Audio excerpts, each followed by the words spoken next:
This podcast is a proud member of the Paranormality Podcast Network.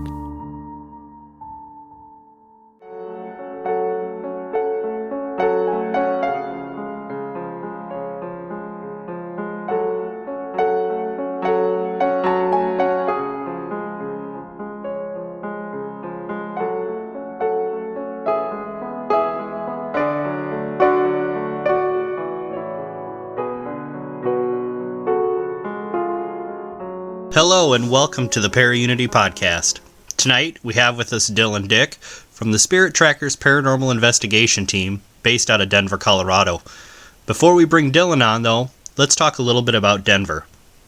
Denver, the capital and most populous city of the state of Colorado, is just east of the Front Range of the Rocky Mountains. Founded in 1858, is named after James W. Denver, a governor of the Kansas Territory, and it is nicknamed the Mile High City because its official elevation is exactly 1 mile above sea level.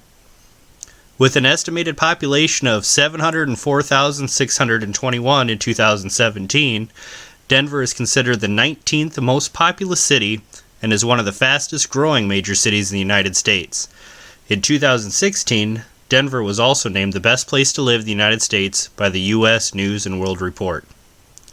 But looking a little bit at Denver's haunted hotspots, we're looking at the Brown Palace Hotel, which offers a ghost tour to private groups, the Molly Brown House, from Titanic fame, where light bulbs unscrew themselves and the doors from the dining room to the kitchen opens and closes on its own. Also, perhaps the most chilling of Denver's hotspots is Cheeseman Park, the graveyard turned public park that inspired the movie Poltergeist.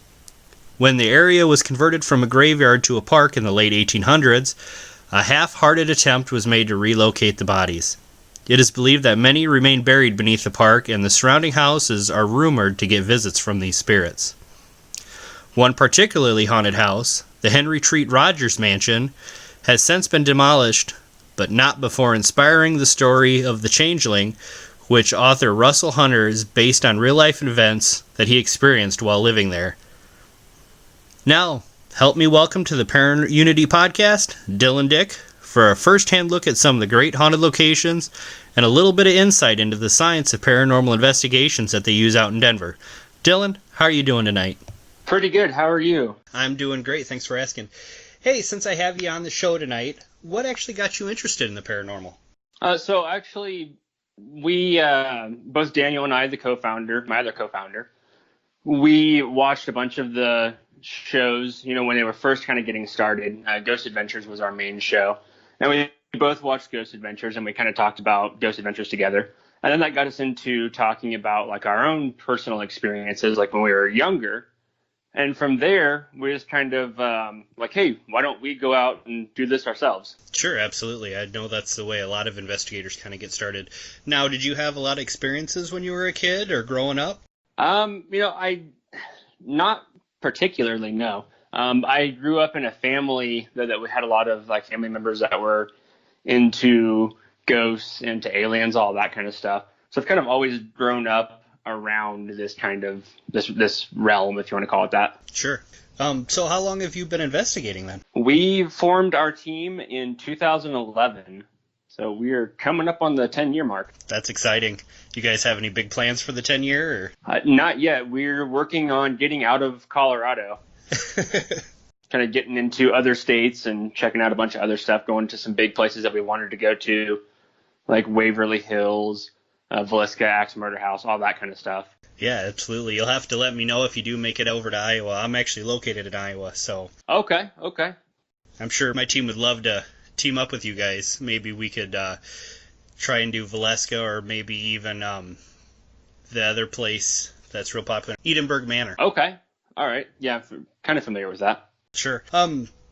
So you said getting out of Colorado. I saw that talking to you a little bit that you guys are located in Denver, Colorado. Is there any good places if investigators planning on heading out that way that they should really check out in Denver? Sure. Obviously, one of the big American haunted spots is Stanley Hotel. Crazy enough, we've actually never gone there. You have to get a room, and you have to it's hard to investigate if you want to go.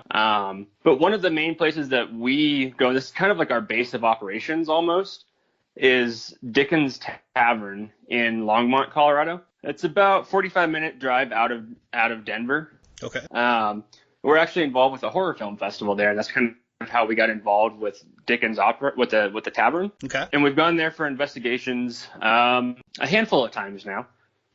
So that's a really cool place. We've had a lot of experiences there. What are some of the experiences you've had? One thing, we actually were able to confirm one of the spirits that is said to reside there. They actually have a drink named after this spirit. Her name is Cassie. And during an SB7 spirit box session, we were speaking to a male spirit, and we asked, "Who's with you?" And that male spirit's voice came through and said, "Cassie." Oh, that's awesome. I love when you get a Class A like that. It's especially those direct responses. It kind of almost gives you goosebumps when you review it. Oh yeah. We have also one of our really cool pieces of video evidence. One of the best ones we've captured is a hand, like a shadow that comes out in front of the camera, and it's like it projected on the wall. And we've watched it, a number of times, showed it to a number of people. We're involved in media production, so we're used to things that happen with cameras, and there's no explanation for what happened. It's just this well-defined shadow of a hand projecting onto a wall. Oh, that's really cool. Yeah. So Dickens is a cool place. We have it used to be a mining town called Layden. This is more kind of in Denver proper. So Layden is a really cool place. It's abandoned buildings. We've had all sorts of, we've gotten EVPs. We've seen shadow figures. There's a number of stuff out in Layden. Okay. Well, tell me a little bit about your team. I mean, you talked about you and your co-founder. Who else do you have on your team? Currently, we have myself, Dillion, and then my other co-founder's name is Daniel, and his wife, Kaylee's part of the team. And then we also have our friend, Zach. Zach Coffey, he's a part of our team as well now. We've kind of gone back and forth. We've had some people that have been with us at some point, because we're at 8 years now, so it's hard to keep people that have been here since day one. Oh, absolutely. Okay, well, you were talking a little bit about the tavern. What would be your number one favorite place that you've investigated? Oh man, we went out to Nevada. We were doing actually a documentary, as I mentioned earlier. We were into media, like we're as our day jobs do media production. So we've done a number of different documentaries. And one of our documentaries, we went out to Nevada and California, and we stayed at the Ghost Motel, and we stayed at the Amargosa Opera House in Death Valley. Actually, it was like we were there like a week after Nick Groff and his team were there, so that was cool. But Amargosa Opera House was probably one of the coolest places that I've been to. That sounds really cool. What was some of the experiences you had there? The experiences we had there, we got a shadow figure crossing in a hallway. We had several, and you hate to use the term orbs because you never know, but there were two lit dots that had like their own light source that were moving in conjunction across the floor. So it was really cool. And just a lot of different personal experiences. Feelings of like spirits being there. Mm-hmm. We heard lots of noises, some disembodied voices that we heard with our own ears, and also that we captured some stuff that we had experienced. Sure. So in doing your investigations, I mean, I'm assuming you have most of the same type of equipment that I think everybody uses. Is there any particular types of equipment that you tend to lean more to than others? Yeah, we're kind of getting into like full spectrum, using this full spectrum lights rather than just the infrared lights. Sure. We've really worked on improving the quality of our audio recording. So instead of just like the audio recorder you'd go out and get at Walmart or Best Buy or whatever, we're using like Zoom H1. We have a Zoom H4 that we're going to be using as well. And that's kind of moving more into like professional audio equipment. Yeah, we have a Zoom on our team as well, and the thing's amazing. Oh yeah, absolutely. Obviously, the SB7 Spirit Box. I think that thing that's a great invention. Yes, it is. Yeah, we use the SB7 a lot. Now, with the SB7s, and I might be getting off a little bit. Have you guys have heard about the new Estes Park method with the spirit boxes? I'm not familiar with that, no. Okay, so I'll tell you a little bit about it. They were doing some experimentations, and they actually have one person of their team. They actually plug in the noise-reducing headphones into it. Okay. Or the noise-canceling headphones, rather, and they blindfold themselves. So they're unable to hear their team, and they're unable to see the team. And rather than speaking to the spirit box themselves, they ask the questions, and the person that's listening to the spirit box doing its repetition speaks out whatever they hear. Okay. And we've actually been finding, or a lot of teams that have been using it actually have been finding that they're getting a lot more direct responses. All right. Yeah. That would... I mean, I give the person that does it a lot of credit because I'm sure their brain's probably about fried after they sit there and listen to it with the headphones on. But there's been a lot of documentation now that they're actually getting a lot more direct responses to their questions. We actually tried it just here 2 weeks ago at our last investigation with my team, and some of the responses we got were, I mean, it was amazing. Wow. Okay. So it's just a thought. I I could see where that would be a benefit for sure. Have you ever heard of a Routavay diode? No, I have not. Tell me about it. So basically what it is it's an old radio crystal. And so you plug it into a recorder, and instead of picking up all of your ambient sounds and everything else, the spirits are said to be able to communicate through this crystal. So basically all your audio that you would have on that would be just your EVPs. So you plug it in, and everything should be a flat line on Audacity or whatever program you're using, unless you actually do have an EVP. Are you still able to hear the questions? No, nothing at all. No voices, no environmental sound, none of that is actually being recorded. Huh.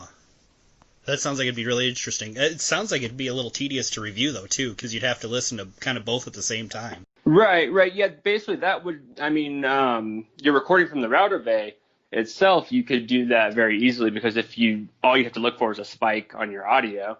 Sure. And if you just start them both at the same time, you can compare your timestamps. That'd be really interesting. And it's a little bit extra, yeah. But we've taken it out. I think we've used it twice now. We haven't got anything off of it yet, but there are a lot of people. There are a lot of people that say that they have gotten things off of it. Very cool.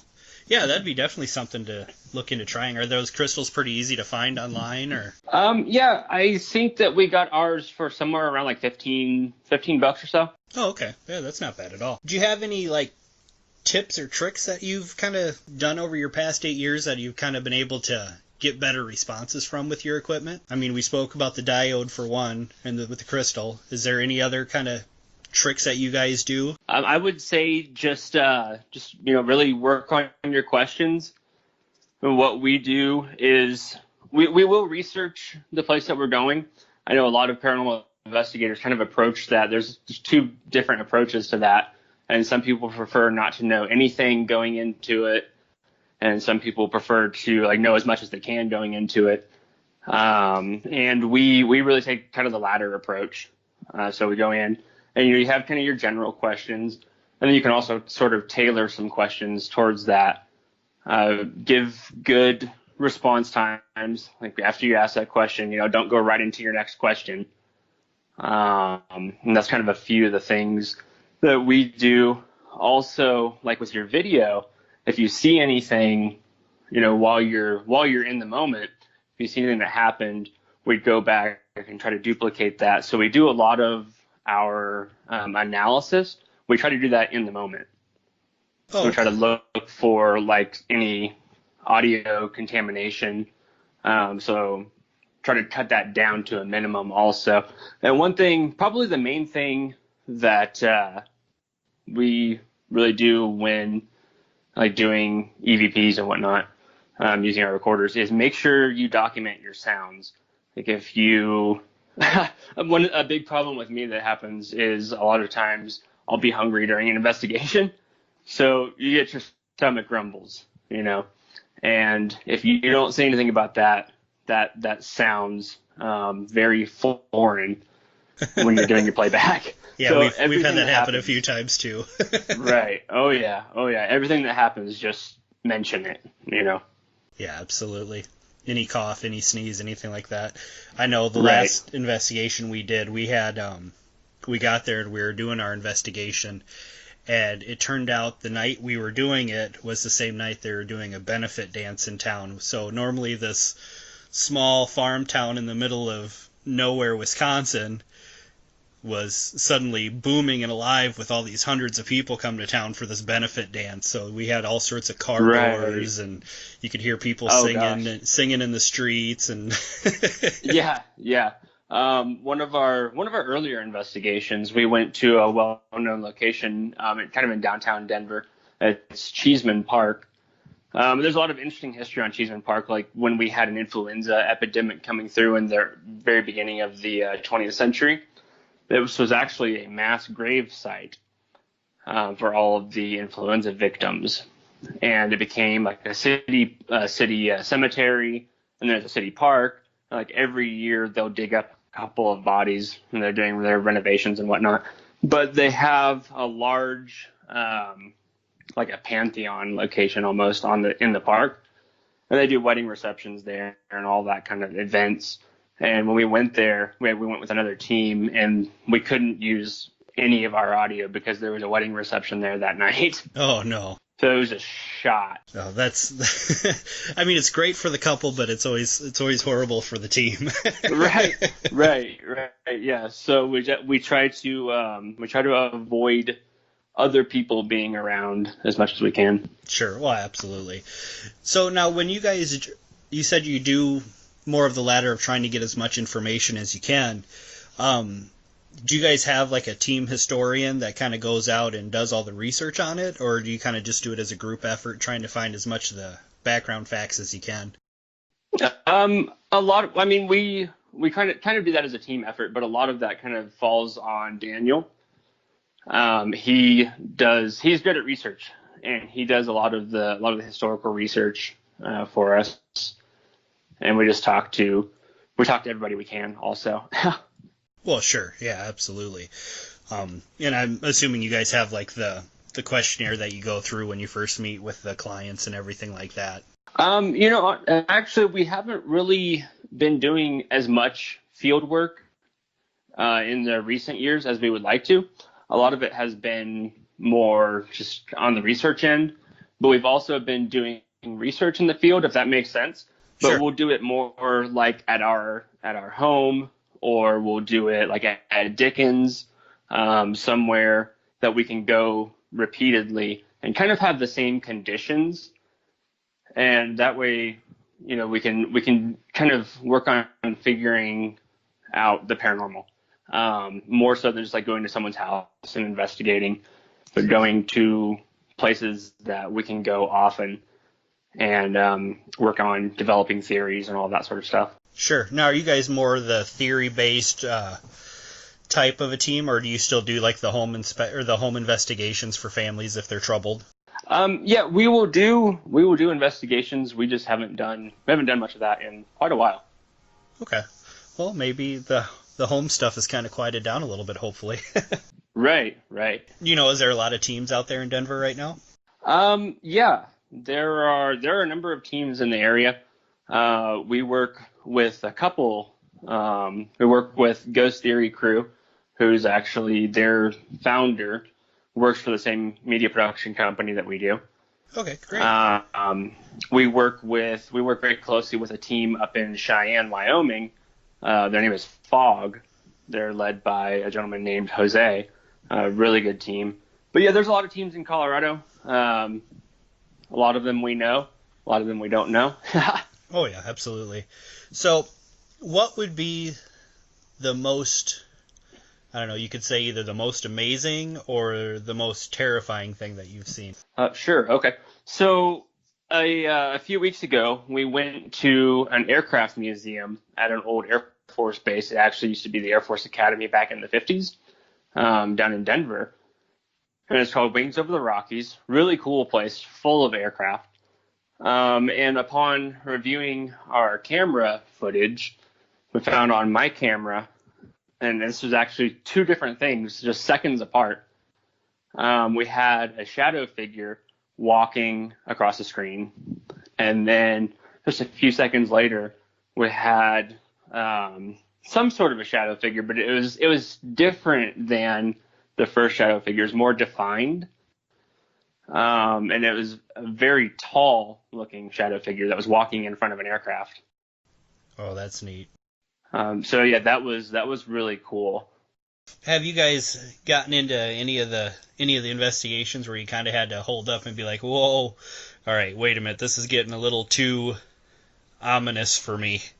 Sure. So there was a location up in Wyoming that we were at with our friends with fog, and there had been a lot of like ritualistic ceremonies, if you want to call it that. Like in the basement, we found a little fire pit with bird bones and all that sort of stuff. So definitely some dark stuff going on there. And Daniel and I had been in a room of this old theater, and it was really weird feeling. We both, just did not feel right in there. And luckily, the rest of the guys, one of the guys who's with us at the time, he's kind of with us off and on. His name is Steven. He came in with Jose and brought us out of there. Then we kept trying to go back into that room, like Daniel in particular. So that was a crazy one. There was one we went to a number of years ago. We went to an old abandoned orphanage here in Colorado.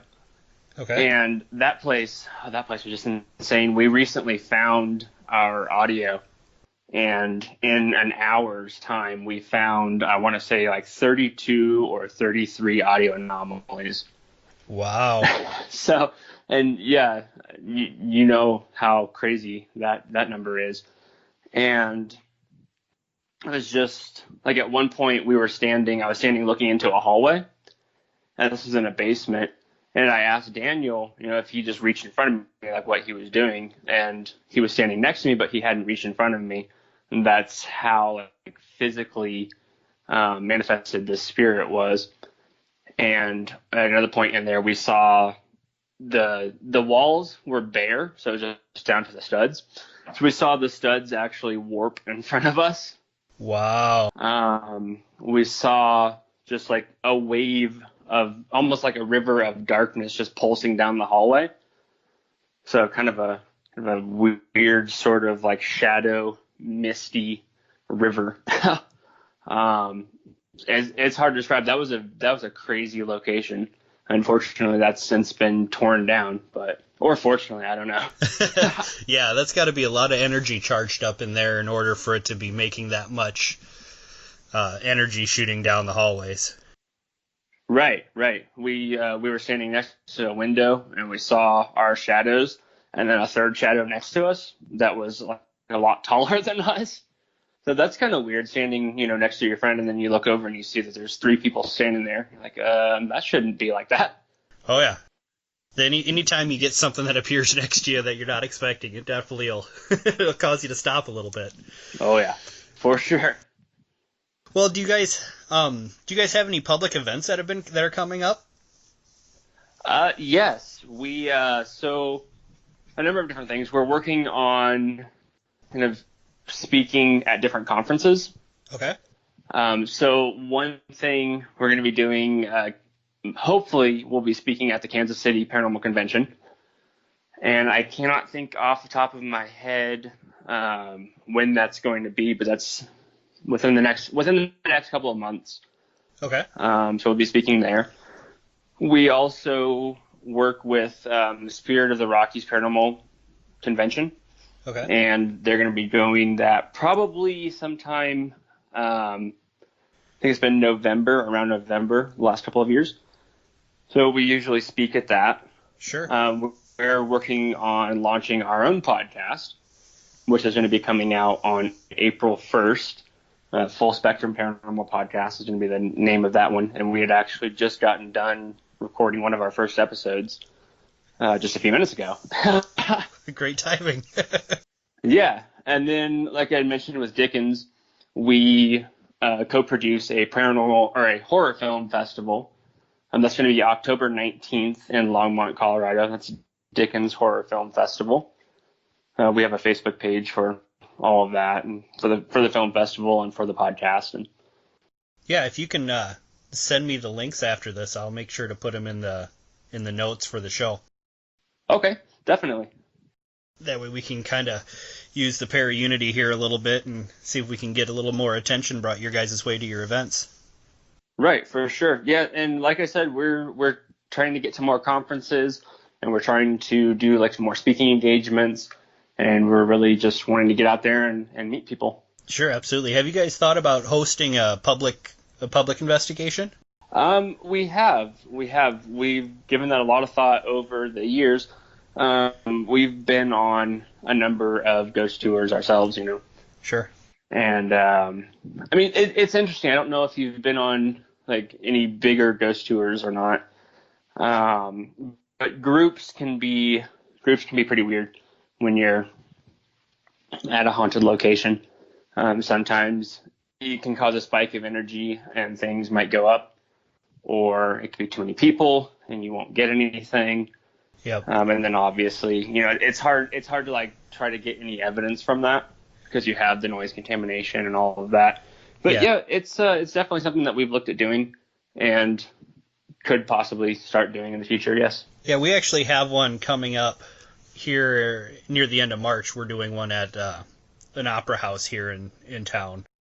And okay. Well, the way we do it is we usually invite people up. We kind of limit the amount of people we have, and we invite them up they eat dinner with us, and then we do a little presentation while we're eating, so they kind of get a good grasp of what's happening, and then we break them into teams. So we have a smaller amount of people going into different locations at one time to kind of help reduce the amount of the audio that's coming out of it, so that way it's a little bit easier to kind of review the stuff. But we've done a few of them in the past, and they've always seemed to go pretty good. So it's just one way of looking at trying to get your name out there and get people interested in what you're doing. Right. Yeah, we've done that at Dickens. We've taken a few people from the film festival actually out on an investigation, because actually we make just like a little mini documentary each year on the Dickens and on a paranormal investigation to kind of show the activity there, and we'll use that to kick off the horror film festival. That's pretty cool. That is really cool. So as we're kind of winding down here a little bit, Dylan, if somebody's looking at getting into it, into the paranormal investigation, do you have any kind of advice or tips for them? Sure. Yeah, absolutely. Obviously, all the shows, and that's probably going to be most people's exposure in the beginning. The shows are cool. We all like watching them. Try not to go into it with the mindset, though, of crazy stuff's going to be happening every second. You've got to realize that these shows, they're like 45-minute shows, and they're made with dozens of hours of camera footage, dozens of hours of audio, and everything's compacted down. There are times where you could be sitting around for an hour and have absolutely nothing happen. Of course, there are also times where you could be there in an hour and you could have 32 things happen, Yep. But it's not this crazy, glamorous, super, eventful thing that we see on TV and in movies. It's fun, for sure. It's very fun. It's life-changing also, honestly. When you go out there and you experience these things and you realize there is something going on out there that we don't understand. Absolutely. It really makes you think about life and how you view it and what you believe. So that would kind of be the main thing. And what we did, I would say, is a great idea for anybody else, because I knew some people who were paranormal investigators. So we basically just kind of started talking to them. We're like, hey, would you mind taking us out? And that's what happened. So get online, look for paranormal investigators around you. Maybe go through National Paranormal Society. They usually they do a pretty good job of keeping like reputable teams on their directory. So maybe check them out. Look for a team around you. and contact them and see if you could just go out with them. Sure, absolutely. So, speaking a little bit about being with the team, if someone's looking at maybe having you guys for speaking engagement, or maybe even just having you come and investigate their location, what are some of the best ways to get a hold of you?